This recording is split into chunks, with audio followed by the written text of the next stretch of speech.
नमस्कार सांग मैंने आपण मानु समस्त मो स्टोरी चैनल स्वागत। चलतु कहानी शुणा कहलो बौल किए तो बरर भाग 46 पूर्व भाग जदि शुणी ना जल्दी जल्दी शुणी नियंतु। कहानी शुणी सारी सब्सक्राइब करियो केबे भूलिबेनी सांग माने। सकाळ हेउ होउ रूपा उठी पड़ी भाबुछि जा हो दंडटा एते कठोर हेनी ट्यूशन नगले कौन हेबो से तांकु हॉस्पिटल जाई देखा करि परिबो। थिरे आउ एते कौन दुख करिवार अछि। सकाळटा जेते दुखमय हेबा कथा सेतिकी नुह बोली मन कहूची हेले बार बार कहीं कांदिबाकू हृदय कहूची। से कॉलेज पाई रेडी होई बाहरिबो। राजेश्वरी देवी कहले रूपा आज तू कॉलेज जाई परिबुनी। रूपा मनटा भांगीगला जेमिति सेई पदरे।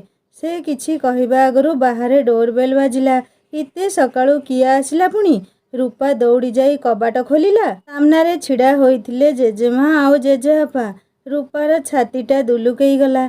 अचानक जेजेमा जेजे केमिति सेमानकर आसवा कथा तो किछि नथिला।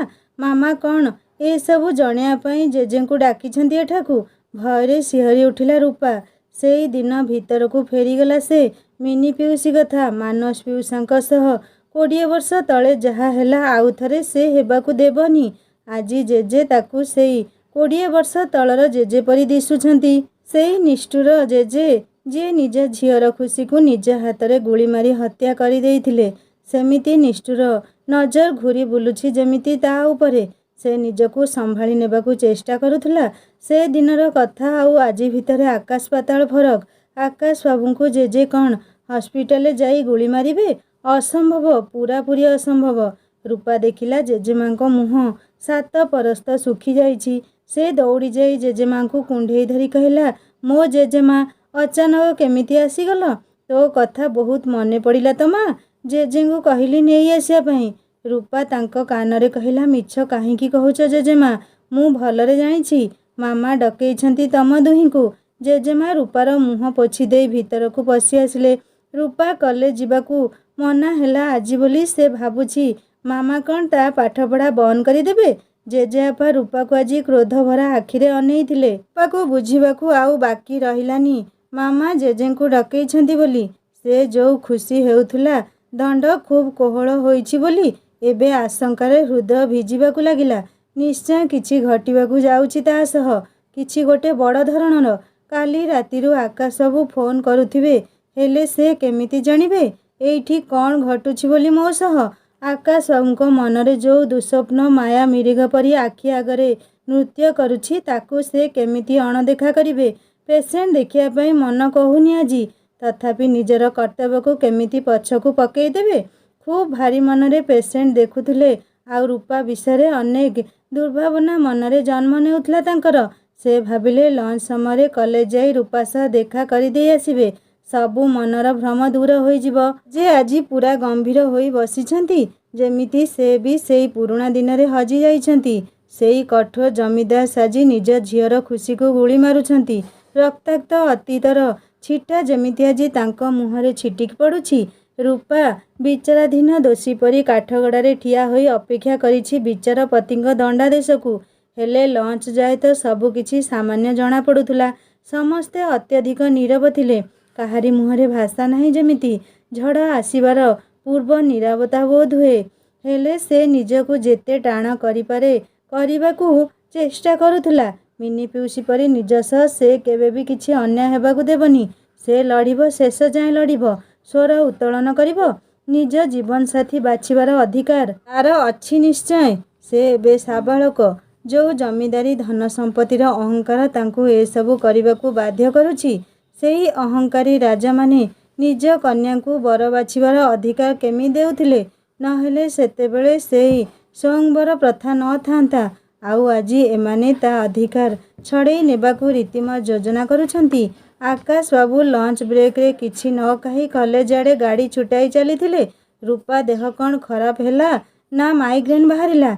बदमाश झीटा आउ फोन बंद करी रखिछि आउ एइठी भाबी भाबी आकाश बाबूक अवस्था पूरापूरी खराब। कॉलेज आगरे गाड़ी पार्क करी भितरे पशिले से। क्लास रे नथिला रूपा बाकी रहिला लाभ बापा थिबे निश्चय। कौन पाई एइठिकू आसुछु बोली पचारिले से उत्तर कौन देबे तांकू। जहाँ मन को आसिबो उत्तर देदेवे भाभी लाभ आड़ को खूब द्रुत गति रे आगौथिले से। ଦୁଇ ଜଣ ଝିଅ ରୂପାର ସାଙ୍ଗ ଲାବାଡ଼ୁ ବାହାରକୁ ବାହାରି ଆସୁଥିଲେ।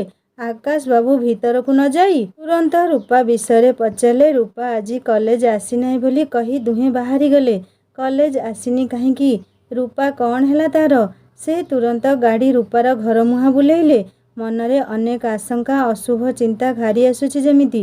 ରୂପା ବିନା ତାଙ୍କୁ ଏଇ 2 ଦିନ ଯେମିତି 200 ବର୍ଷ ପରି ଲାଗୁଛି। ସତରେ କୁହୁକ କିମିଆ ଜାଣିଛି ତାଙ୍କ ସୁନା। ଆଉ ରୂପା ଆଉ ଜେଜେମା ସାଙ୍ଗରେ ସେଇ ଝରକା ପାଖରେ ବସିଥିଲେ। ଜେଜେମାଙ୍କ କୋଳରେ ମୁଣ୍ଡ ଦେଇ ରୂପା ଶୋଇ ଶୋଇ ପଚାରିଲା, ଜେଜେମା, ତୁମକୁ ମାମା କ'ଣ କହି ଡକେଇଲେ? ସେ କେମିତି କହିବେ ତା ମାମା କେମିତି ପୁରୁଣା କ୍ଷେତକୁ ମୁନିଆ ନଖରେ ଆଁଛୁଡ଼ି ଦେଇ ଏଇଠିକୁ ଡକେଇଛି ବୋଲି? ହଁ, ରାଜେଶ୍ୱରୀ ଦେବୀ ଫୋନରେ କେବଳ ଏତିକି କହିଥିଲେ। 20 ବର୍ଷ ତଳର ଇତିହାସ ପୁଣି ଥରେ ପୁନରାବୃତ୍ତି ହେବାକୁ ଯାଉଛି। ଶୀଘ୍ର ଆସନ୍ତୁ ବାପା। କ'ଣ ହେଲା ଜେଜେମା? କିଛି କହିଲନି ଯେ? ତାଙ୍କ କୋଳରୁ ମୁହଁ ଉଠେଇ ପଚାରିଲା ରୂପା। ଆଖି ପଡ଼ିଲା ଝରକା ବାହାରକୁ। ଗାଡ଼ି ଧରି ଠିଆ ହୋଇଥିଲେ ଆକାଶବାବୁ। ସେ ଖୁବ୍ କରୁଣ ଆଖିରେ ଅନେଇଲା। ଆଉ ଆଖି କୋଣରେ ଜକେଇ ଆସିଲା ଲୁହଧାରେ। ଇଚ୍ଛା ହେଉଥିଲା ଦୌଡ଼ି ଯାଆନ୍ତା ତାଙ୍କ ପାଖକୁ। ପୁଣି ମନେ ପଡ଼ିଲା ତାଙ୍କ ଫଟୋ ସମସ୍ତେ ଦେଖିଛନ୍ତି ଏଠି। ମାମାଙ୍କ ଆଖିରେ ପଡ଼ିଲେ ସବୁ ଶେଷ ହୋଇଯିବ। ସାଙ୍ଗରେ ପୁଣି ଜେଜେବାପା ଅଛନ୍ତି। ସେ କ'ଣ କରିବ ଭାବୁଛି। ସମସ୍ତେ ତା ରୁମ୍କୁ ଏକା ସାଙ୍ଗରେ ପଶି ଆସିଲେ। ରୂପା ଏମିତି ପରିସ୍ଥିତି କେବେ ଜୀବନରେ ସାମ୍ନା କରିନଥିଲା। କିଛି ବୁଦ୍ଧି ନ ପାଇ ଝରକାର ପରଦା ଟାଣିଦେଲା ସେ ଝଟ୍ କରି। ଜେଜେବାପା ରୂପାକୁ କ୍ରୋଧଭରା ନଜରରେ ଅନେଇ କହିଲେ, ଏସବୁ କ'ଣ ଚାଲିଛି ରେ ମା? ତୁ କାହାର ଝିଅ, କାହାର ନାତୁଣୀ ସବୁ ଭୁଲିଗଲୁ? ରାଜେଶ୍ୱରୀ ଦେବୀ ନାଗୁଣୀ ପରି ଗର୍ଜନ କରି କହିଲେ, ବାପା, ଏସବୁ ଆପଣଙ୍କ ପୁଅ ପାଇଁ ହୋଇଛି। ସବୁବେଳେ ଝିଅମାନଙ୍କୁ ମୁଣ୍ଡରେ ବସେଇବେ, ଆଉ ବୋଲି କହିବାକୁ ଦେବେନି। ଯାହା ହେବାର ହୋଇଛି, ଆଗକୁ ସବୁ କିଛି ମୁଁ ସୁଧାରିବି। ସେଇପାଇଁ ଏଇଠିକୁ ଡାକିଛି ଆପଣମାନଙ୍କୁ। ରୂପା ଏବେ ଭାବୁଥିଲା, ଦଣ୍ଡ ତାହେଲେ ତା'ର ଆରମ୍ଭ ହୋଇନି ଏଯାଏଁ। ହେଲେ କ'ଣ ସେ ଦଣ୍ଡ, ଯାହାକୁ ଜଣେଇବା ପାଇଁ ମାମା ତା ଜେଜେ ଆଉ ଜେଜେମାଙ୍କୁ ଏଠାକୁ ଡାକିଛନ୍ତି? କ'ଣ କରିବେ ତା ସହ ସେମାନେ? ପାଠ ପଢ଼ା କ'ଣ ବନ୍ଦ କରିଦେବେ? ନା ନା, ସେ କଥା ତ କେବେ ବି ବାପା କରିବାକୁ ଦେବେନି। ଆଉ ଅନ୍ୟ କୋଉଠି ବାହାଘର କରେଇଦେବେ ତା'ର? ନା ନା, ସେ କଥା ବି ବାପା ଏତେ ଶୀଘ୍ର ହେବାକୁ ଦେବେନି। ତାହେଲେ କ'ଣ ଦଣ୍ଡ? ମାମା ତା ପାଇଁ ବିଧାନ କରିବାକୁ ଜେଜେମା ଜେଜେବାବାଙ୍କୁ ଗାଁରୁ ଡକେଇଛନ୍ତି। ଏସବୁ ଆଶଙ୍କା ଭିତରେ ମନ ଧାଇଁ ଯାଉଛି ଝରକାରେ ପଡ଼ିଥିବା ପରଦା ଆରପଟକୁ, ଯୋଉଠି ଛିଡ଼ା ହୋଇଥିଲେ ଆକାଶବାବୁ। କେତେ ଦୁଃଖ ହେଉଥିବ ତାଙ୍କ ମନ ଏବେ। ଝରକା ଏପାଖେ ତାଙ୍କ ସୁନା ଆଜି ଦଣ୍ଡ ପାଇଁ ଅପେକ୍ଷା କରିଛି। ଆଉ ଝରକା ସେପାଖେ ବିନା ଦଣ୍ଡ ପାଇବି ମହାଦଣ୍ଡ ଭୋଗୁଛନ୍ତି ଆକାଶବାବୁ। ଯନ୍ତ୍ରଣା ଜଡ଼ିତ ହୃଦୟଟିଏ ନେଇ ଝରକା ସେ ପାଖେ ଛିଡ଼ା ହୋଇଥିଲେ ଆକାଶବାବୁ। ଆଉ ଏ ପାଖେ ଦୁଇଗୁଣ ଦୁଃଖ ଯନ୍ତ୍ରଣାରେ ଜଳୁଛି ରୂପା ଆଉ ଅପେକ୍ଷା କରିଛି ମୃତ୍ୟୁଦଣ୍ଡ ପାଇଁ। ଆକାଶବାବୁଙ୍କ ଠାରୁ ଅଲଗା ହେବା ତା ପାଇଁ ମୃତ୍ୟୁଦଣ୍ଡଠାରୁ କ'ଣ କମ୍ କଥା? ସେ ଜେଜେମାଙ୍କ ପାଖରେ ବସିଥିଲା। ଯାହା ହଉ, ଏଇ ଦୁର୍ଦ୍ଦିନ ସମୟରେ ଜେଜେମା ପାଖରେ ତା'ର ଅଛନ୍ତି। ହେଲେ ସେ ବି କ'ଣ କରିପାରିବେ? ତାଙ୍କ କଥା କିଏ ଶୁଣିବ ଯେ? ଜେଜେ ଆଉ ତା'ର ମାମା ଯାହା ଦଣ୍ଡ ତା ପାଇଁ ଶୁଣିବେ, ସେଇଟା ସମସ୍ତଙ୍କୁ ମାନି ନେବାକୁ ପଡ଼ିବ। ତା ପାଇଁ କିଏ ଲଢ଼ିବ? ତା ବାପା। ତାଙ୍କ କଥା ବି ଆଜି କେହି ବିଚାରକୁ ନେବେନି। ଆଉ ଜେଜେମା, ଯିଏ ନିଜ ଝିଅ ପାଇଁ କିଛି କରିପାରିଲେନି, ଆଜି ନାତୁଣୀ ପାଇଁ ବା କ'ଣ କରିପାରିବେ? ସେ ବି ଉପାୟ ଶୂନ୍ୟ। ରୂପାର ଚିନ୍ତାରେ ବ୍ୟାଘାତ ଘଟେଇ ରାଜେଶ୍ୱରୀ ଦେବୀ ଖୁବ୍ ବିରକ୍ତ ଭରା କଣ୍ଠରେ କହିଲେ, ଜାଣିଛନ୍ତି ବାପା, ଆଜି ଯାହା ବି ହେଉଛି, ଯାହା ବି ଘଟୁଛି, ସବୁ ପାଇଁ ଆପଣଙ୍କ ପୁଅ ହିଁ ଦାୟୀ। ହେଲେ ଆଉ ନୁହଁ, ଯାହା ବି ହୋଇଛି ସବୁ କିଛିର ସମାଧାନ ମୁଁ ହିଁ କରିବି। ରୂପା ପ୍ରସ୍ତୁତ ହେଉଥିଲା କ'ଣ ମାମା ସମାଧାନ ବ୍ୟବସ୍ଥା କରିଛନ୍ତି ବୋଲି। ରାଜେଶ୍ୱରୀ ଦେବୀ ପୁଣି ଖୁବ୍ କଠୋର ହୋଇ କହିଲେ, ମୁଁ ଭାବୁଛି ରୂପା ଏଇଠି ବାରିପଦାରେ ଆଉ ରହିପାରିବନି। ସେ ଆଉ ଏଇଠି ଏଇ କଲେଜରେ ପଢ଼ିବନି। ରୂପା ନିଜ କାନକୁ ବିଶ୍ୱାସ କରିପାରୁନଥିଲା। ଏଇଠି ରହିବନି, ସେ ପୁଣି କୋଉଠିକି ଯିବ? ଏକାଥରେ କଳାପାଣି ସଜା ତାକୁ ଶୁଣେଇଲେ ମାମା। ଏଇଠି ରହିବନି ରୂପା। କୋଉଠି ରହିବ? ସେ କୋଉଠି ପାଠ ପଢ଼ିବ ବୋଲି ଭାବିଛ? ପଚାରିଲେ ରୁଦ୍ରବାବୁ। ବାଙ୍ଗାଲୋର ଯିବ ରୂପା। ସେଇଠି ତା ରଜତ ମାମୁଁ ପାଖରେ ରହି ଗ୍ରାଜୁଏସନ୍ ସରିବା ଯାଏଁ ପଢ଼ିବ। ମୁଁ ସବୁ କଥା ହୋଇଯାଇଛି ତା ସହ। ରୁଦ୍ରବାବୁ ଚିଲେଇ କହିଲେ, ନା, ମୋ ଝିଅ କୋଉଠିକି ଯିବନି, ଏଇଠି ରହିବ। ଏଇ ମୁହଁବଢ଼ା କଥା ପାଇଁ ଆଜି ଏମିତି ପରିସ୍ଥିତି ହୋଇଛି। ମୁଁ ସବୁ ଠିକ୍ କରିସାରିଛି। ସେ ଏଇଠି ରହିପାରିବନି ମାନେ ରହିପାରିବନି। ସେ ପିଲା ଏଇଠି ଏଇ ସହରରେ ରହୁଛି। ତମେ କେବେ ଆଗକୁ କିଛି ଅଘଟଣ ନ ଘଟିବ ବୋଲି କହିପାରିବ? ମୋତେ ଗ୍ୟାରେଣ୍ଟି ଦେଇପାରିବ? ରୁଦ୍ରବାବୁ କିଛି କହିବାକୁ ଯାଉଥିଲେ, ହେଲେ ଜମିଦାର ସାହେବ ତୁରନ୍ତ କହିଲେ, ତୁ ଚୁପ୍ କର ରୁଦ୍ର। ବୋହୂ ଯାହା କହୁଛି ଆମ ରୂପାର ଭଲ ପାଇଁ କହୁଛି। ଆଉ ସେ ଯାହା କରିବାକୁ କହୁଛି ପିଲାର ମଙ୍ଗଳ ପାଇଁ ତତେ ମାନିବାକୁ ପଡ଼ିବ। ରୂପା ଅନେଇଲା ଥରେ ତା ଜେଜେମାଙ୍କ ମୁହଁକୁ। ଯୋଉ ସୁଅ ମୁହଁରେ ପଥର ଭାସିଗଲା, ଆଉ ସେଇଠି ପତର କ'ଣ ଅଟକି ରହିପାରିବ? ସେ ଦିଶୁଥିଲେ ଅସହାୟ, ସମ୍ପୂର୍ଣ୍ଣ ଅସହାୟ। ଆଖିରେ କେବଳ ଲୁହ ଥିଲା ତାଙ୍କର। ଏତେ ଦୂରକୁ ପଠେଇଦେବେ ତାଙ୍କ ପ୍ରିୟ ନାତୁଣୀକୁ ଏମାନେ? କେତେବେଳେ କେମିତି ହବେଲି ପିଲାଟା ଦୌଡ଼ି ଆସୁଥିଲା ତାଙ୍କୁ ଦେଖିବା ପାଇଁ। ଆଉ ଏତେ ଦୂର ଗଲେ ଆଉ କ'ଣ ଆସିପାରିବ? ରୂପା ଭାବୁଛି ଥରେ ନିଜ ପାଇଁ ମୁହଁ ଖୋଲିବ। ନିଜ ପାଇଁ ନିଜେ ନ ଲଢ଼ିଲେ ଆଉ କିଏ ସାହାଯ୍ୟ କରିବ ତାକୁ? ସେ ସେମିତି ଜେଜେମାଙ୍କ ପାଖରେ ବସି କହିଲା, ମୁଁ ବାଙ୍ଗାଲୋର ଯିବିନି, ଏଇଠି ପଢ଼ିବି। ଅଧାରୁ ମୁଁ ଅନ୍ୟ କଲେଜକୁ ଯିବିନି। ବାଘୁଣୀ ଭଳି ଗର୍ଜି ଉଠିଲେ ରାଜେଶ୍ୱରୀ ଦେବୀ। ଚୁପ୍ କର ତୁ। ଏଇଠି ଯଦି ରହିବାର ଇଚ୍ଛା ଏତେ ଥିଲା, ଏମିତି କାମ କରିବାକୁ ଭାବି ନଥାନ୍ତୁ କେବେ। ଏଇ ସପ୍ତାହ ଶେଷରେ ଏଇଠୁ ତୁ ବିଦା ହେବୁ। ଆଜି ଏବେ ମୁଁ ନିଜେ ଯାଇ କଲେଜରେ ଟିସି ପାଇଁ ଆପ୍ଲାଏ କରି ଆସିବି। ନିଜ ରକ୍ଷା ପାଇଁ ଫଣା ଉଠେଇଥିବା ସାପ ଉପରେ ଯେମିତି ପ୍ରହାର ହେଲା ଭଳି ରୂପା ବିଲକୁଲ ଚୁପ୍ ହୋଇଗଲା। ସେ ଏଇଠୁ ଏତେ ଦୂର ଯିବ ପଢ଼ିବା ପାଇଁ? ରଜତ ରାଜେଶ୍ୱରୀଙ୍କର ମାମୁଁ ପୁଅ ଭାଇ, ହେଲେ ନିଜ ଭାଇଠାରୁ କିଛି କମ୍ ନୁହଁ। ସେ ବାଙ୍ଗାଲୋରରେ ରମୈୟା ଇଞ୍ଜିନିୟରିଂ କଲେଜରେ ଲେକ୍ଚର ଅଛି। 10 ବର୍ଷର ପୁଅଟିଏ ଆଉ ସ୍ତ୍ରୀ ରେଖା। ଛୋଟ ପରିବାର। ରୂପାର କିଛି ଅସୁବିଧା ହେବନି ସେଇଠି ବୋଲି ରାଜେଶ୍ୱରୀ ଦେବୀ ସବୁ ସ୍ଥିର କରିସାରିଛନ୍ତି। ଶେଷ ଆଶା ଏବେ ରୁଦ୍ରବାବୁଙ୍କୁ ଆଶାୟୀ ଆଖିରେ ଅନେଇଲା ଥରେ ରୂପା। ନୀରବ ନଜର କହୁଥିଲା, ବାପା ତମେ ତ ମୋ ପାଇଁ କିଛି କୁହ। ମୁଁ ତମମାନଙ୍କୁ ଛାଡ଼ି କୁଆଡ଼େ ଯିବିନି। ରୁଦ୍ରବାବୁ ଦୁଇ ଆଡ଼ୁ ଫସି ରହିଛନ୍ତି ଯେମିତି। ଏମିତିରେ ରାଜେଶ୍ୱରୀ କିଛି ମନ୍ଦ କଥା ବି କହୁନି। ଅତୀତର ଘଟଣାରୁ ସମସ୍ତେ ଯେମିତି ବହୁତ କିଛି ଶିଖି ଯାଇଛନ୍ତି। ଏଇଠି ସେ ପିଲା ରହୁଛି, ଆଉ ରୂପା ବି ଏଇଠି। ସେଦିନ ପରି ମିନି ଯେମିତି ରାତି ଅଧରେ ବନ ଦୁର୍ଗା ମନ୍ଦିରରେ। ନା ନା, ସେମିତି ରୂପା ବି ନ କରିବ ବୋଲି ସେ କ'ଣ ଗ୍ୟାରେଣ୍ଟି ଦେଇପାରିବେ? ଫଟୋରୁ ସେ ଯେତିକି ଜାଣିଛନ୍ତି ସେ ପିଲା ସହ ରୂପାର ସମ୍ପର୍କ ଖୁବ୍ ନିବିଡ଼। ଦୁହେଁ ପାଖରେ ରହିଲେ କ'ଣ ଅଲଗା ରଖିହେବ? ସେ ଚୁପ୍ ରହିଲେ ପୂରାପୂରି। ଦଣ୍ଡ ଶୁଣେଇ ମା ରାଜେଶ୍ୱରୀ ଦେବୀ ଆଉ ଜେଜେ ରୁମ୍ରୁ ବାହାରିଗଲେ। ରୁଦ୍ରବାବୁ ଝିଅର ମୁହଁକୁ ଅନେଇ ଅନେଇ ଖୁବ୍ ଅସହାୟ ଭାବରେ ବାହାରିଗଲେ ଘରୁ। ରୂପା ଜେଜେମାଙ୍କୁ କୁଣ୍ଢେଇ ଧରି ଖୁବ୍ କାନ୍ଦିଲା। ଅଚାନକ ମନେ ପଡ଼ିଲା ବାହାରେ ଆକାଶବାବୁ ଛିଡ଼ା ହୋଇଥିଲେ। ସେ ଝରକା ପରଦା ଆଡ଼େଇ ଦେଖିଲା ପୁଣି ଥରେ ବାହାରକୁ। ଏଯାଏଁ ଛିଡ଼ା ହୋଇଥିଲେ ଗାଡ଼ି ଧରି ଆକାଶବାବୁ। ରୂପା ଆଖିରେ ଲୁହ ଆଉ ବନ୍ଧ ବାଡ଼ ମାନୁ ନଥିଲା। ତା ପାଇଁ ସେତେବେଳୁ ଗାଡ଼ି ଧରି ଡ୍ୟୁଟି ଛାଡ଼ି ଏଇଠି ଠିଆ ହୋଇଛନ୍ତି ସେ। ଏମାନେ କ'ଣ କେବେ ଏ ଭଲ ପାଇବାର ମୂଲ୍ୟ ବୁଝିବେ? ସେ ଇସାରାରେ କହିଲା, ପ୍ଲିଜ୍ ଯାଅ ଏବେ, ସେ ଭଲ ଅଛି। ଆକାଶବାବୁ ଆଖି ପୂରେଇ ଦୂରରୁ ରୂପାକୁ ଦେଖିନେଇ ଗାଡ଼ି ଷ୍ଟାର୍ଟ କରି ଚାଲି ଯାଉଥିଲେ।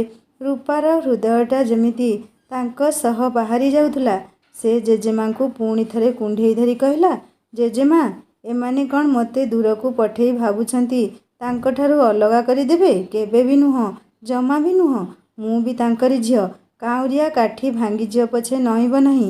ଆଉ ମୋତେ ଏ ଜମିଦାରୀ ପଇସା ବଂଶ ପରମ୍ପରାରେ କୌଣସି ରୁଚି ନାହିଁ ଜେଜେମା। ମାନେ କ'ଣ ଭାବିଛନ୍ତି ବଂଶ ଆଭିଜାତ୍ୟ ନାମରେ କୋଉ ଜମିଦାର ମଦୁଆ ଚରିତ୍ରହୀନ ପୁଅ ହାତରେ ଛନ୍ଦିଦେବେ ମୋତେ? ମୋ ନାଁ ଶକ୍ତି ରୂପା। ସମୟ ଆସିଲେ ମୁଁ ବି ଠିକ୍ ଜବାବ ଦେବି। ଜେଜେମା ଅନେଇଥିଲେ ଏକ ଲୟରେ ରୂପାକୁ। ଆଖିରୁ ଲୁହତକ ପୋଛିଦେଇ ଭାବୁଥିଲେ, ଇଏ କ'ଣ ମିନି? ମୋ ଝିଅ ମିନି ପୁଣି ଥରେ ଫେରି ଆସିଛି ତାଙ୍କ ଘରକୁ? ନା ନା, ଭଗବାନ ମିନି କପାଳରେ ଯାହା ଲେଖିଲ ମୋ ରୂପା ଭାଗ୍ୟରେ ସେ ସବୁ ଲେଖିନଥିବ ଯେମିତି। ସର୍ବ ସୁଖ ଲେଖିଦିଅ ତା ଭାଗ୍ୟରେ। ମିନି ପରି ହତଭାଗୀ ସେ ନ ହୋଇଥାଉ। ରୂପା ଧକେଇ ଧକେଇ ଜେଜେମାଙ୍କ କୋଳରେ କେତେବେଳେ ଶୋଇପଡ଼ିଛି ଜାଣିନି। ବିଲକୁଲ ଛୋଟ ସମୟରେ ଯେମିତି ଶୋଇଯାଏ ଜେଜେମା କୋଳରେ। ହେଲେ 2 ଘଡ଼ି ଗାଢ଼ ନିଦ ପରେ ଚାଉଁକିନା ନିଦ ଭାଙ୍ଗିଗଲା ତା'ର। ପୁଣି ସେଇ ଚିନ୍ତା, ସେଇ ଅବସାଦ। ଆଉ ସପ୍ତାହ ପରେ ସେ ଏଇ ବାରିପଦା ଛାଡ଼ି ସୁଦୂର ବାଙ୍ଗାଲୋର ଚାଲିଯିବ। ଆଉ ଛାଡ଼ିଯିବ ଅନେକ ମିଠା ମିଠା ସ୍ମୃତି। ପଛରେ ରହିଯିବ ଆକାଶବାବୁଙ୍କ ସହ ବିତେଇଥିବା ସୁନେଲି ଦିନଗୁଡ଼ା। ସତରେ ସେଇ ଅଭୁଲା ଦିନଗୁଡ଼ା କ'ଣ ଏମାନେ ତା ମାନସପଟରୁ କେବେ ପୋଛି ଦେଇ ପାରିବେ? କେବେ ବି ନୁହଁ। ଜେଜେମାଙ୍କ ମନରେ ଆଜି ହଠାତ୍ ଅନ୍ଧବିଶ୍ୱାସଟିଏ ବସା ବାନ୍ଧୁଛି। ମିନିର ପାଉଁଜି ରୂପାକୁ ପସନ୍ଦ ଆସିଥିଲା ବୋଲି ସେ ନେଇ ଆସିଥିଲା। ଯେଉଁ ପାଉଁଜି ମାନସବାବୁ ମିନିକୁ ଦେଇଥିଲେ, ହୁଏତ ସେଇ ପାଉଁଜି ବୋଧହୁଏ ଅଶୁଭ ହୋଇଥାଇପାରେ। ରୂପାକୁ ନିଦରୁ ଉଠି ପଡ଼ିବା ଦେଖି ଜେଜେମା ପଚାରିଲେ, ମା ରେ, ଗତଥର ଯେଉଁ ପାଉଁଜି ଆଣିଥିଲୁ ସେଇଟା ମୋତେ ଫେରେଇ ଦେବୁ କି? ତା ବଦଳରେ ତୋତେ ଖୁବ୍ ସୁନ୍ଦର ପାଉଁଜି ବନେଇ ଦେବି ରେ ମା। ରୂପା ଜେଜେମାଙ୍କ ଆଶଙ୍କା ବୁଝିପାରିଲା। ସେଇଟା ମିନି ପିଉସର ଥିଲା, ଆଉ ତାଙ୍କ ପରି ମୋ ଭାଗ୍ୟରେ କିଛି ଅଶୁଭ ନ ହଉ ସେଇ ପାଇଁ ସେ ସେଇଟାକୁ ତାଙ୍କୁ ମାଗୁଛନ୍ତି। ହେଲେ ସେ ପାଉଁଜିରୁ ପଟେ ତ ଆକାଶ ବାବୁଙ୍କ ପାଖରେ ଅଛି। ଚିଲିକା ପିକନିକରେ ଗୋଡ଼ରୁ ଖସି ପଡ଼ିଥିଲା, ଆଉ ଆକାଶ ବାବୁ ତାକୁ ପାଇଥିଲେ। ସେ ସେଇ ପଟକ ଦେବାକୁ ବି ଚାହୁଁନାହାନ୍ତି। ଆଉ ଏପଟେ ତା ପାଖରେ ସ୍ମୃତିରୁ ଫାଳେ। ସେ କହିଲା, କୋଉ ପାଉଁଜି ଜେଜେମା? ସେଇ ହଳକ ଯୋଉଟା ମୁଁ ତୋତେ ଦେଉନଥିଲି, ତୁ ବାଧ୍ୟ କରି ନେଇ ଆସିଥିଲୁ। ମୋଟା ମୋଟା ଡିଜାଇନ ଥିଲା ମ। ଓ ସେଇଟା ଜେଜେମା, ଚିଲିକା ପିକନିକରେ ହଜିଯାଇଛି ପରା। ଗୋଡ଼ରୁ କୁଆଡ଼େ ଖସି ପଡ଼ିଲା, ଆଉ ପାଇଲିନି। ଜେଜେମା ମନେ ମନେ କହୁଥିଲେ, ଯାହା ହଉ ଭଲ ହେଲା, ହଜି ଯାଇଛି ସେଇ ଅଶୁଭ ସଂକେତଟା। ଯାହା ପାଖରେ ରହିବ ଏମିତି ଅଶୁଭ ଖେଳ ଖେଳିବ। ରାଜେଶ୍ୱରୀ ଦେବୀଙ୍କ ଘରେ ନୀରବତା ଖେଳି ଯାଇଛି ଅଧିକରୁ ଆହୁରି ଅଧିକ। ରୂପା ଭାବୁଛି ଆହୁରି କ'ଣ ଝଡ଼ ଆସିବାର ବାକି ଅଛି ବୋଧେ। ରୂପା ସେତେବେଳୁ ମୁହଁମାଡ଼ି ବିଛଣାରେ ପଡ଼ିଛି। ରାତିରେ ଖାଇବାକୁ ଡାକି ଡାକି ଉଠୁନି ସେ। ରାଜେଶ୍ୱରୀ ଦେବୀ ଆସି ଖୁବ୍ କର୍କଶ ସ୍ୱରରେ ଡାକିଲେ, ଖାଇବୁ ଉଠ। ସେତେବେଳୁ ଡକା ହେଉଛି ତୋତେ, ଶୁଣା ଯାଉନି କି? ମୋତେ ଭୋକ ନାହିଁ। ଗୋଟିଏ ରାତି ନ ଖାଇଲେ ମୁଁ ମରିଯିବିନି। ମୋ ସହ କେହି କଥା ହୁଅନି କହିଦେଉଛି। ମୁଁ ଖାଇବିନି ମାନେ ଖାଇବିନି। ମୁଁ ନ ଖାଇଲେ କହିଲି ପରା ମୁଁ ମରିଯିବିନି। ଆଉ ଯଦି ମରିଯାଏ ତମେମାନେ ଖୁବ୍ ଖୁସି ହେବ। ରାଜେଶ୍ୱରୀ ଦେବୀ ଆଖିରେ ଲୁହ ଖେଳେଇ ରୁଦ୍ରବାବୁଙ୍କୁ ଦେଖେଇ କହିଲେ, ଶୁଣିଲ ଶୁଣିଲ କ'ଣ କହୁଛି ତୁମ ଝିଅ ରୂପା? ଯୋଉ ମା ଯେତେ ଷ୍ଟ୍ରିକ୍ଟ, ଭିତରଟା ପିଲା ପାଇଁ ସେତେ କୋମଳ। ମମତାର ନଦୀଟିଏ କୁଳୁ କୁଳୁ ହୋଇ ବହି ଯାଉଥାଏ ଅନବରତ ସେଇଠି। ଆଉ ସେଇ ହୃଦୟ ଯଦି ପିଲା ମରିଯିବା ଶବ୍ଦଟିଏ ଶୁଣେ, ତାହେଲେ କ'ଣ ସେଇ କାନ୍ଦ ପିଲା କେବେ ବୁଝିପାରିବ? ସେଇ ଲୁହ କେବେ ପିଲାମାନେ ବୁଝିପାରିବେ? କୋଉ ମା ବାପା ନ ଚାହିଁବେ ଝିଅ ଶାଶୁଘରେ ରାଣୀ ହୋଇ ରହୁ ବୋଲି, ଟଙ୍କା ପଇସାର ପ୍ରାଚୁର୍ଯ୍ୟ ଭିତରେ ବୁଡ଼ି ରହୁ ବୋଲି। ହେଲେ ପିଲା ପ୍ରେମରେ ଅନ୍ଧ ହୋଇ ସେ ସବୁ ବୁଝିପାରନ୍ତିନି। ସେମାନେ ଭାବନ୍ତି ଆମ ଜୀବନସାଥୀ ଆମେ ବାଛିବୁ, ଆମେ ଯାହା କରୁଛୁ ସବୁ ଠିକ୍। ରାଜେଶ୍ୱରୀ ଦେବୀ ସବୁ ରାଗ ଛାଡ଼ି ରୂପାର କପାଳରେ ହାତ ବୁଲେଇ କହିଲେ, ଖାଇବୁ ଉଠୁ ମା। ଏମିତି କଥା କହନ୍ତି? ଦେଖେ ତୋ ବାପା କେମିତି କାନ୍ଦୁଛନ୍ତି। ଆଉ କେବେ ଏମିତି କଥା ତୁଣ୍ଡରେ ବି ଧରିବୁନି ରେ ମା। ତୁ ପିଲା ଲୋକ, ଏବେ କିଛି ବୁଝିପାରିବୁନି ଆମେ କ'ଣ ପାଇଁ କାହିଁକି ଏସବୁ କରୁଛୁ ବୋଲି। ତୁ ଯେବେ ମାଟିଏ ହେବୁ ସେତେବେଳେ ଏସବୁ ବୁଝିବୁ, ଏବେ ନୁହଁ। ହଉ ମା, ମନ ଦୁଃଖ କାହିଁକି କରୁଛୁ? ବାହାରେ ବଡ଼ କଲେଜରେ ପଢ଼ିବୁ। ତୋ ରେଖା ମାଇଁ ତ ତତେ ଖୁବ୍ ଭଲ ପାଏ। ମନ କଷ୍ଟ କାହିଁକି କରୁଛୁ? ବାଙ୍ଗାଲୋର ଖୁବ୍ ଭଲ ଜାଗା। ମନ ଇଚ୍ଛା ବୁଲିବୁ, ନୂଆ ସାଙ୍ଗ, ନୂଆ ଜାଗା, ଖୁବ୍ ଭଲ ଲାଗିବ ରେ ମା। ମୁଁ କୁଆଡ଼େ ଯିବି ବୋଲି କହୁଛି କି?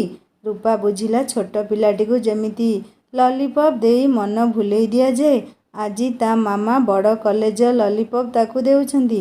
ବାଙ୍ଗାଲୋର ସିଟିର ଚାକଚକ୍ୟର ଲୋଭ ଦେଖାଉଛନ୍ତି। ହେଲେ ତା ଆକାଶ ବାବୁ ଯୋଉ ଆକାଶ ତଳେ ଅଛନ୍ତି, ଏଇଠି ଚେନ୍ନାଇ ଆକାଶ ତା ପାଇଁ ସ୍ୱର୍ଗ ସୁଖଠାରୁ ବି ବଳି। ଆଉ ସେ ବାଙ୍ଗାଲୋର ହେଉ କି ଆମେରିକା, ତା ପାଇଁ କୌଣସିର କିଛି ମୂଲ୍ୟ ନାହିଁ। ଜେଜେମା ଡାକିଲେ, ତଥାପି ରୂପା ଖାଇବାକୁ ଉଠିଲା ନାହିଁ। ଜେଜେମା ବି କାନ୍ଦୁଥିଲେ ରୂପାର ଦୁର୍ଦ୍ଦଶା ଦେଖି। ମୋ ମାଟା ପରା, ଉଠୁ, ଚାଲେ, ମୁଁ ଆଜି ଖୁଆଇ ଦେବି ତୋତେ। ମୋ ମାକୁ ଆଜି ମୁଁ ନିଜ ହାତରେ ଖୁଆଇବି। ତମେ ଖାଇଦିଅ ଜେଜେମା, ମୋତେ ଇଚ୍ଛା ନାହିଁ ଜମା ବି। ତୁ ନ ଖାଇଲେ ମୋ ପାଟିକୁ ଅନ୍ନ ଯିବ ମା। ନା, ଆଉ କିଏ ଖାଇବ ଘରେ? ଜେଜେମା, ଏସବୁ ଦେଖାଣିଆ କଥା। ମୋତେ ତମ ଛଡ଼ା ଏ ଘରେ କେହି ବି 2 ପଇସାରେ ଭଲ ପାଆନ୍ତି ନାହିଁ। ସବୁ ମୁଁ ଜାଣିଛି, ସବୁ ବୁଝୁଛି। ମୁଁ ଆଉ ଛୋଟ ପିଲା ହେଇନାହିଁ, ସମସ୍ତଙ୍କୁ ବି ଜାଣିଛି। ଶେଷରେ ଆଭା ତା କାନରେ କ'ଣ କହିଲା କେଜାଣି, ରୂପା ଧଡ଼ କରି ଖାଇବାକୁ ଉଠି ବସିଲା। ଆକାଶ ବାବୁ ରୂପାକୁ ଝରକା ପାଖରେ ସିନା ଦେଖିଦେଇ ଗଲେ, ହେଲେ ଏମିତି କ'ଣ ଘଟିଲା ସେ ବୁଝିପାରୁ ନଥିଲେ। ଘର ଲୋକେ କ'ଣ ସବୁ ଜାଣିପାରିଲେ? ଏମିତି କ'ଣ ଘଟିଲା କେଜାଣି? ସନ୍ଧ୍ୟାରେ ପେସେଣ୍ଟ ଦେଖିସାରି ପୁଣି ଥରେ ରୂପା ଘର ଆଡ଼େ ଆସିଥିଲେ। ରୂପାକୁ କି କାହାକୁ ଦେଖିବାକୁ ପାଇନଥିଲେ। ଫେରି ଯାଉ ଯାଉ ଆଭାକୁ ଦେଖି ନିଜ ହସ୍ପିଟାଲ ରାଇଟିଂ ପ୍ୟାଡ୍ରେ 2 ଲାଇନ୍ ରୂପା ପାଇଁ ଲେଖିଦେଇ ଯାଇଥିଲେ। ସେଇ ଚିଠି କଥା କହି ଆଭା ତା ରୂପା ନାନୀକୁ ଖାଇବାକୁ ଉଠେଇଲା। ରାଜେଶ୍ୱରୀ ଦେବୀ ଭାବୁଛନ୍ତି, ଦୁଇ ଭଉଣୀ ଏତେ ଝଗଡ଼ା ହୁଅନ୍ତି, ଅଥଚ ଆଜି ଏମିତି ଆଭା କ'ଣ କହିଲା ଯେ ସେ ଧଡ଼ କରି ଖାଇବାକୁ ଉଠି ପଡ଼ିଲା। ଖାଇସାରି ରୂପା ଆଭାକୁ ଆକାଶ ବାବୁଙ୍କ ଚିଠିଟି ମାଗିଲା। ତାକୁ କ'ଣ ବୋଲି ଭାବିଥିବେ ସେ? ନିହାତି ବିବେକହୀନ ଝିଅଟିଏ ତ ବୋଲି ଭାବିଥିବେ। ରାତିରେ ରୂପା ଥର ଥର ହାତରେ ଚିଠିଟି ଖୋଲିଲା। ସୁନା, ମୁଁ ଜାଣିନି ତମ ଘରେ କ'ଣ ହୋଇଛି, ହେଲେ ମୋ କଥା ରଖିବ ସୁନା। ଜୀବନରେ ଯେମିତିକା ବି ପରିସ୍ଥିତି ଆସୁ କେବେ ଭାଙ୍ଗି ପଡ଼ିବନି। ଧୈର୍ଯ୍ୟ, ସହନଶକ୍ତି ଏ ଦୁଇଟି ଜିନିଷ ସବୁକିଛି ବିପଦ ସହିତ ଅଣ୍ଟା ଭିଡ଼ି ଠିଆ ହେବାର ସାମର୍ଥ୍ୟ ଯୋଗାଏ। ମୋ ସୁନା ଯାହା ବି ହୋଇଥାଉ କେବେ ଭାଙ୍ଗି ପଡ଼ିବନି କି ଦୁର୍ବଳ ପରି କାନ୍ଦିବନି। ତମ ଆଖିର ଲୁହ ମୋତେ ଖୁବ୍ କଷ୍ଟ ଦିଏ ସୁନା। ତମେ କାହିଁକି ଏତେ କାନ୍ଦୁଥିଲ? ତମର କ'ଣ ହୋଇଛି? ଆମ ଦୁହିଁଙ୍କୁ ନେଇ ତମ ଘରେ କିଛି ଝଡ଼ ଉଠିଛି? ଏଇଟା ତ ହୋଇଥାନ୍ତା ଦିନେ। ସବୁ ସମସ୍ୟାର ସମାଧାନ ଅଛି, ଏଇ ସମସ୍ୟାର ବି ହେବ। ହେଲେ ଏତିକି ଜାଣି ରଖ, ତମକୁ ମୋ ଠାରୁ ଆଉ ତମଠାରୁ ମୋତେ କେହି ବି ଏ ଜନ୍ମରେ ଅଲଗା କରିପାରିବେନି। ଯିଏ ଯେତେ ଚେଷ୍ଟା କରୁ ପଛେ। ସୁନା, ଯେମିତି ନିଆଁରେ ପଡ଼ିଲେ ଆହୁରି ଦାଉ ଦାଉ ହୁଏ, ସେମିତି ଆମ ସମ୍ପର୍କର ଏଇଟା ପରୀକ୍ଷା, ଅଗ୍ନି ପରୀକ୍ଷା। ଆହୁରି ଦାଉ ଦାଉ ହୋଇ ଝଟକି ଉଠିବ ଦିନେ। ତେଣୁ ମନ ଦୁଃଖ କରନି ଜମା। ରହୁଛି, ନିଜର ଯତ୍ନ ନେବ। ଇତି ତମର ଆକାଶ। ସୁନୟନା ବାବୁ। ରୂପା ଚିଠିଟି ପଢ଼ିସାରି ଅନେକ ସମୟ ଯାଏଁ ନିଜ ଛାତିରେ ଜାକି ଧରି ଯେମିତି ଆକାଶ ବାବୁଙ୍କୁ ଅନୁଭବ କରୁଥିଲା। ସେ ଯେମିତି ଉତ୍ତରରେ କହୁଥିଲା, ତମେ ସିନା କହିଦେଉଛ, ହେଲେ ସେତେ ଧୈର୍ଯ୍ୟ ମୋର ନାହିଁ, ସେତେ ସହିବା ଶକ୍ତି ମୋର ନାହିଁ। ତମେ କେମିତି ଜାଣିବ ତମଠୁ ଦୂରେଇବାର କଷ୍ଟ କ'ଣ ବୋଲି? ତମଠୁ ଦୂରରେ ରହିବା କଥା ଭାବିଲେ ଯାହାକୁ ଖୁବ୍ ଭୟ ହେଉଥିଲା, ଆଜି ସେଇ ସମୟ ଆସିଯାଇଛି। କେମିତି କହିବି ଆଉ ତମେ ବି ବୁଝିପାରିବନି। ରୂପା ଧୀରେ ଆଭାକୁ ପଚାରିଲା, ମୋତେ ଘରେ ବାଙ୍ଗାଲୋର ପଢ଼ିବା ପାଇଁ ପଠାଉଛନ୍ତି ବୋଲି କହିଦେଲୁ ତାଙ୍କୁ? ନାଇଁଲୋ ନାନୀ, ସେ କେବଳ ଚିଠିଟି ଦେଇ ଚାଲିଗଲେ। ତୁ ଚିନ୍ତା କରନା, କାଲି କଲେଜ ଯାଉ ଯାଉ ଦେଖା ହେବେ ଯଦି ସବୁ କହିଦେବି। ବୁଝିଲୁ ନାନୀ, ଏସବୁ ସେଇ ଶମ୍ଭୁ ପାଇଁ ହେଉଛି ଲୋ। ତା ସହ ମୁଁ କ'ଣ କରୁଛି ଦେଖିବୁ ତୁ ରହ। ଚିହ୍ନିନି ମୋତେ ସେ। ରୂପା ଭାବୁଥିଲା, ଆଉ ଯାହା କହିଲେ କି ଶମ୍ଭୁକୁ ଗାଳି ଦେଲେ ଲାଭ କ'ଣ ଯେ? ହରି କାଠରେ ବେକ ପସେଇ ସାରିଛି, କେବଳ ହଣା ହେବା ହିଁ ବାକି ଅଛି। ରାତିଟା ପୁରା ଅନିଦ୍ରାରେ କଟିଗଲା ତାର। ସକାଳେ ଆଭା ଏକୁଟିଆ କଲେଜ ଯିବା ପାଇଁ ରେଡ଼ି ହେଉଛି। ତା ମନ ବି ଭୀଷଣ ଦୁଃଖ ରୂପା ପାଇଁ। ଏମିତି କ'ଣ ଅସୁବିଧା ହୋଇଯିବ? ନାନୀ ସେଇ ଆକାଶ ଭାଇଙ୍କୁ ବାହା ହୋଇଗଲେ। ସେ ଦେଖିବାକୁ ତ ହିରୋ ପରି, ତା ଉପରେ ଭଲ ଡାକ୍ତରଟିଏ ବି। ଆଉ କ'ଣ ଲୋଢ଼ା? ଜାତି ବି ଆମର ତାଙ୍କର ଏକା। ତାହେଲେ ଅସୁବିଧା କେଉଁଠି ରହିଲା? କେବଳ ଏତିକି ଫରକ, ସେ ଜମିଦାର ଘର ପିଲା ନୁହନ୍ତି। ଜମିଦାରୀ ନଥିଲେ କ'ଣ ଝିଅ ଦେବାକୁ କୋଉଠି ନା ବୋଲି ଲେଖା ହୋଇଛି? ବିଚାରୀ ନାନୀଟା। ଆଭା କଲେଜ ବାହାରି ଯାଉ ଯାଉ ରୂପା ଭାବୁଛି, ଚିଠିଟିଏ ଲେଖି ଦେଇଥିଲେ ଭଲ ହୋଇଥାନ୍ତା। ହେଲେ କଲେଜ ସମୟ ହେଲାଣି, ଆଭାର ଡେରି ହୋଇଯିବ। ଏମିତି ବିନିଦ୍ର ରଜନୀ 4 ରାତି ବିତିଗଲା। ରୂପାର ଟିସି ବି ମିଳିଗଲାଣି। ଆଉ ବାଙ୍ଗାଲୋରରେ ରୂପାର ଆଡ଼ମିସନ୍ ପାଇଁ ତାର ରଜତ ମାମୁଁ ତାଙ୍କରି କଲେଜ ଠିକ୍ କରିସାରିଛନ୍ତି। ବାଙ୍ଗାଲୋର ଯିବା ସମୟ ଯେତେ ପାଖେଇ ଆସୁଛି, ରୂପା ସେତିକି ଛଟପଟ ହେଉଛି ଆକାଶ ବାବୁଙ୍କ ସହ କଥା ହେବା ପାଇଁ। ଘରୁ ସେ ବାହାରକୁ ଯାଇପାରୁନି। ତାଙ୍କ ସହ କଥା ହେବ ବା କେମିତି? ତାକୁ ଯେମିତି ସମସ୍ତଙ୍କ ଆଖି ଅହରହ ଜଗିଛି। ଅଶୋକ ବନର ବନ୍ଦିନୀ ସୀତାଙ୍କ ପରି ସେ ଚାରିପଟେ ଜଗୁଆଳି ଖାଲି ବୁଲୁଛନ୍ତି। ଆଭା ସହ ବି ଦେଖା ହୋଇନି ତାଙ୍କର ବୋଲି ସେ କହୁଥିଲା। ସେ ବି କେତେ ଦୁଃଖରେ ଥିବେ ତା ସହ କଥା ନ ହୋଇପାରିବା ଯୋଗୁଁ। ରୂପା ସେଇ ଝରକା ପାଖରେ ବସି ବାହାରକୁ ଅନେଇଛି। ଅଚାନକ ଗାଡ଼ି ଶବ୍ଦରେ ତାର ଚିନ୍ତା ଭଗ୍ନ ହେଲା। ଆକାଶ ବାବୁ ଥିଲେ ଲଞ୍ଚ ବ୍ରେକ୍ରେ ଆସିଛନ୍ତି ବୋଧହୁଏ ଘରକୁ। ଖାଇବା ବି ଖାଇ ନଥିବେ। ଯେମିତି ଟିକିଏ ବ୍ରେକ୍ ପାଇଛନ୍ତି ଆସିଛନ୍ତି ବୋଧହୁଏ। ସେ କେମିତି ବା ଜାଣିବେ ତାଙ୍କ ସୁନା ଜମିଦାର ଅହଂ ଭିତରେ ବନ୍ଦିନୀ ହୋଇଯାଇଛି। ତାକୁ ମୁକୁଳେଇବାର ଶକ୍ତି ତାଙ୍କ ପାଖରେ ବି ନାହିଁ। ସେ କେବଳ ଝୁରି ହେବ, କଣ୍ଠ ଫଟେଇ କାନ୍ଦି ବି ପାରିବନି। ଖରାବେଳ ସମସ୍ତେ ଶୋଇଛନ୍ତି। ମନ କହୁଥିଲା ଦୌଡ଼ି ଯାଇ ତାଙ୍କୁ ପାଖରେ ମନ ଭରି ଦେଖି ନିଅନ୍ତା ବାଙ୍ଗାଲୋର ଯିବା ପୂର୍ବରୁ। ଜେଜେମା ବି ଶୋଇ ପଡ଼ିଛନ୍ତି ବୋଧହୁଏ। ସେ ଘରର ପଛ କବାଟ ଖୋଲି ଏକ ନିଶ୍ୱାସରେ ଆକାଶ ବାବୁଙ୍କ ପାଖରେ ପହଞ୍ଚିଲା। ତାଙ୍କ ହାତ ଟାଣିନେଲା ଟିକିଏ ଆଢ଼ୁଆଳକୁ। ଆଉ ଆଖିରେ ଲୁହର ବନ୍ୟା, ଯେମିତି ସବୁ କିଛି ଭସେଇ ନେବ। ଆରେ ସୁନା, ପ୍ଲିଜ୍ କୁହ, କ'ଣ ହୋଇଛି ତମର? ନ କହିଲେ ମୁଁ ଜାଣିବି କେମିତି? ତମେ ଏମିତି କାନ୍ଦିଲେ ମୋତେ ଜମା ସହ୍ୟ ହୁଏନି। କୁହ କ'ଣ ହେଇଛି? ଏଇ କେତେ ଦିନରେ ମୋ ସୁନା କେମିତି ଦିଶିଲାଣି? ତମଠୁ ଦୂରକୁ ଯାଉଛି ମୁଁ। କ'ଣ? କୋଉଠିକୁ ଯାଉଛ? ହଁ, ଏମାନେ ମୋତେ ତମଠୁ ଅଲଗା କରିବାକୁ ବାଙ୍ଗାଲୋର ପଢ଼ିବାକୁ ପଠାଉଛନ୍ତି। ଆକାଶ ବାବୁ ଦୁଃଖୀ ହେଇଗଲେ, ହେଲେ ତୁରନ୍ତ ହସି ଦେଇ କହିଲେ, ଆରେ ଏଇଟା ଗୋଟେ କଥା। ବାଙ୍ଗାଲୋର ଛାଡ଼ି ଆଉ କୋଉଠିକୁ ବି ପଠେଇଲେ ମୋ ଠାରୁ କ'ଣ ତମକୁ ଅଲଗା କରିପାରିବେ ଏମାନେ? ଆଦୌ ବି ନୁହଁ। ଚିନ୍ତା କରନି ଜମା। ମୁଁ ବାଙ୍ଗାଲୋର ଆସିବି। ମୋର ମେଡ଼ିକାଲ ସେମିନାର ପାଇଁ ଆସିବି ନିଶ୍ଚୟ। ମୋତେ କିଏ ରୋକିବ ଯେ? ମନ କଷ୍ଟ କରନି, ଆଉ ଜମା ବି କାନ୍ଦିବନି।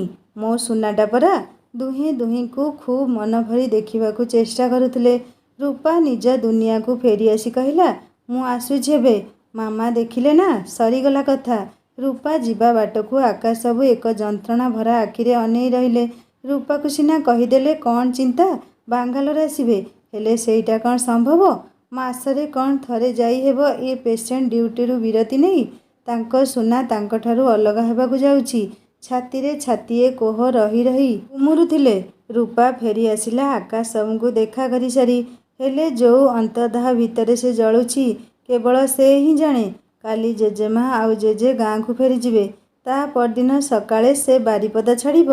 ଅଚାନକ ରାଜେଶ୍ୱରୀ ଦେବୀ ସେ ରୁମ୍ରୁ ଡାକ ପକେଇଲେ, ରୂପା, ରୂପା, ଏ ରୂପା। ରୂପା ରୂପା ବୋଲି ହେଉଥିଲେ। ରୂପା ଚମକି ପଡ଼ିଲା। ମାମା କ'ଣ ଦେଖିଦେଲେ ଆକାଶ ବାବୁଙ୍କ ସହ କଥା ହେବାର, ନା ଆଉ କିଛି ଦଣ୍ଡ ବାକି ରହିଯାଇଛି ମୋର? ରୂପା ଧୀରେ ଧୀରେ ତା ମାମାଙ୍କ ରୁମ୍ ଆଡ଼େ ପାଦ ବଢ଼ଉଥିଲା। ମନରେ ଅନେକ ପ୍ରଶ୍ନ ଏବେ ଏବେ ଜନ୍ମ ନେଉଛି। କ'ଣ ପାଇଁ ଡାକୁଛନ୍ତି ପୁଣି? ଯାହା ଦଣ୍ଡ ଦେଇଛନ୍ତି କ'ଣ ସେତକ କମ୍ ହେଲା ମୋ ପାଇଁ? ପୁଣି ମନ ଭିତରେ ଆଶଙ୍କାଟିଏ ମୁଣ୍ଡ ଟେକି ଯେମିତି କହୁଛି, ହଁ, ତୋ ମାମା ଦେଖି ସାରିଛନ୍ତି ଆକାଶ ବାବୁଙ୍କ ସହ ତୁ କଥା ହେଉଥିବାର। ଭୟରେ ଶିହରି ଉଠିଲା ରୂପା। ଆ ମା, ଏଇଠି ବସ, ଖୁବ୍ ଆଦରରେ କହିଲେ ରାଜେଶ୍ୱରୀ ଦେବୀ। ରୁମ୍ ଭିତରେ କେବଳ ତା ବାପା ଆଉ ମାମା ଥିଲେ। ଜେଜେମା ଜେଜେ ଶୋଇପଡ଼ିଛନ୍ତି ବୋଧହୁଏ। ହେଲେ ମାମା ପୁଣି କ'ଣ ପାଇଁ ଡାକିଲେ ତାକୁ?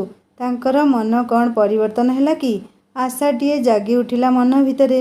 ହୁଏତ କିଛି ଉପଦେଶ ଦେଇ କହିବେ, ସେ ସବୁ ଆଲତୁ ଫାଲତୁ କଥା ଛାଡ଼ି ପାଠ ପଢ଼ାରେ ମନ ଦେବୁ ଯଦି ଆଉ ବାଙ୍ଗାଲୋର ଯିବା ଦରକାର ନାହିଁ। ରୂପାର ଆଶାୟୀ ମନଟା କ୍ଷଣଟିଏ ଖୁସିରେ ନାଚି ଉଠିଲା। ହେଲେ ସବୁ ଥିଲା ଓଲଟା। ମାମା ତାର ଖୁବ୍ ବ୍ୟସ୍ତ ଆଉ କ୍ରୋଧାନ୍ୱିତା ଦିଶୁଥିଲେ। ଏତେ କଥା ପରେ ବି ତୁ? ରୂପା ବୁଝିଗଲା। ମାମା ଏବେ ଆକାଶ ବାବୁଙ୍କ ସହ କଥା ହେଉଥିବାର ଦେଖି ସାରିଛନ୍ତି ନିଶ୍ଚୟ। ସେ ଚୁପଚାପ ମୁଣ୍ଡ ପୋତି ଛିଡ଼ା ହେଲା। ଅପେକ୍ଷା କରୁଥିଲା ଆଉ ଏକ ମୃତ୍ୟୁଦଣ୍ଡ ପାଇଁ। ଆଉ ଗୋଟିଏ ଦିନ ପରେ ତୁ ବାଙ୍ଗାଲୋର ଯିବୁ। ତୋ ଉପରେ ଆଉ ମୋର ବିଶ୍ୱାସ ନାହିଁ। ଯିବା ଆଗରୁ ବାପାଙ୍କ ଗୋଡ଼ ଛୁଇଁ ଶପଥ କର, ତୁ ସେ ପିଲା ସହ କଥା ହେବୁ ନା, ଚିଠି ଲେଖିବୁ ନା, ଦେଖା କରିବୁ। ରୂପା ନିଜ କାନକୁ ବିଶ୍ୱାସ କରିପାରୁନଥିଲା। ମାମା ପୁଣି ଏମିତି ସର୍ତ୍ତ ରଖିବେ? ସବୁଆଡ଼ୁ ରାସ୍ତା ବନ୍ଦ କରି ନ ଦେବା ଯାଏ ମାମା ତାର ଶାନ୍ତିରେ ନିଶ୍ୱାସ ମାରିବେନି। ଛାଡ଼, କାହିଁକି ଏସବୁ କହୁଛ ତାକୁ? ସେ ତ ତମ କଥା ମାନି ଯାଉଛି ବାଙ୍ଗାଲୋର। ପୁଣି କାହିଁକି? ସାଙ୍ଗମାନେ ରୂପା ସହିତ ଏମିତି କ'ଣ ସବୁ ଘଟିଗଲା? ସତରେ କ'ଣ ଆକାଶ ବାବୁ ଆଉ ରୂପାର ପ୍ରେମର ଗାଡ଼ିଟା ଏଇଠି ଅଟକିଯିବ? କାହାଣୀ ଆଗକୁ ବହୁତ ଇଣ୍ଟରେଷ୍ଟିଂ ହେବ। ଧୈର୍ଯ୍ୟ ଧରି ଶୁଣନ୍ତୁ। କାହାଣୀ କେମିତି ଲାଗିଲା ମୋତେ କମେଣ୍ଟ କରି ଜଣାଇବେ। ଆଉ ଯଦି ଭଲ ଲାଗିଥାଏ ସବସ୍କ୍ରାଇବ୍ କରି ବେଲ୍ ଆଇକନ୍ ନିଶ୍ଚୟ ଦବାଇ ଦେବେ। ଲାଇକ୍ କରିବେ, ହାଇପ୍ କରିବେ, ସାଙ୍ଗମାନଙ୍କ ସହିତ ସେୟାର କରିବେ। ହିନ୍ଦୀ ଷ୍ଟୋରି ଚ୍ୟାନେଲରେ ଭିଜିଟ୍ କରି ସାଙ୍ଗମାନେ ଲଭ୍ ଷ୍ଟୋରିଟିଏ ମ୍ୟାରେଜ୍ ୱିଥ୍ ଲଭ୍ ଶୁଣନ୍ତୁ। କାହାଣୀ ଶୁଣିସାରି ସବସ୍କ୍ରାଇବ୍ଟିଏ କରିବେ। ରହୁଛି ନମସ୍କାର। ଜୟ ଜଗନ୍ନାଥ।